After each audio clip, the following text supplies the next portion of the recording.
Hello and welcome. Today we are going to create auctions using Ontraport's Dynamic CMS feature and a bit of ClickFix free shortcodes.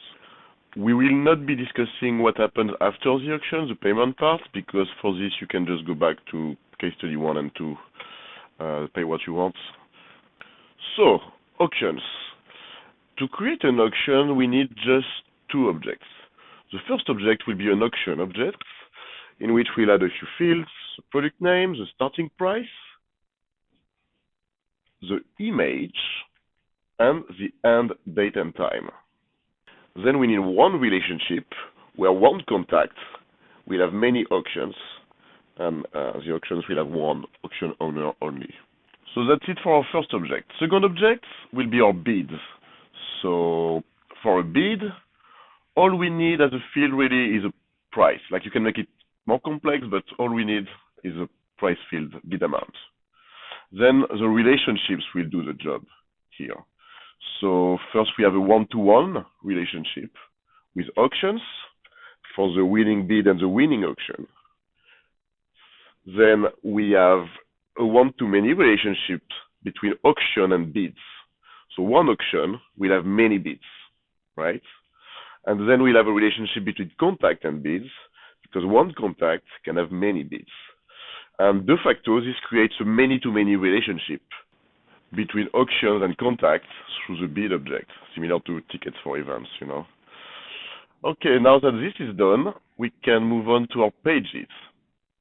So the first one we will create is the dynamic template for the auctions. We'll call it auction page. So we'll do a normal auction design that you would expect on eBay, for example, right? We'll add our photo, product name, winning bid value, or empty. That's really up to you. What's important here is the bidding form. So someone will get on this page, they will see the top bid right now, the amounts, and in the form, this will be a bid form, right? So in there we need the bidder/email relationship, so we can know what contact is creating this. Then we'll need the other relationship, winning auction, unique ID. We pre-fill it and we hide it with the page auction ID, unique ID, right? And then we'll have the second relationship in there also, auction unique ID, pre-filled and hidden. So what this does is it creates two relationships at once for the bid. Because a bid cannot be, like, if someone fills up this form, it has to be the winning bid. So we will create this winning bid relationship, the one-to-one. And then, yeah, we will attach it to the auction. And then the only field left is the bid amount. So the bid amount, it's got some shortcodes, so we can pre-fill it with an amount that is superior to the minimum amount. And that's when you need shortcode here with ClickFix. We can now move to the next page. And it's a simple contact page to view all the auctions. And all you do here is basically a dynamic block that lists all the auctions whose date is in the future, you know, and we can link it to the auction page that we just created for the person to be able to bid.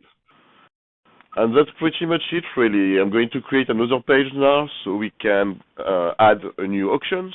On this page, we'll have our auction form with the different fields, you know, the product name, starting price, and date, and the auction owner email, so we can create that relationship. I'm also gonna add a little something here so I can see my own auctions if I'm cookied, which means basically if I created an auction, I will see my auctions here. And that's it, really. That's all you need to create auctions. It's not really complicated, and it's fun. I hope you enjoyed this video, and I'll be seeing you next week.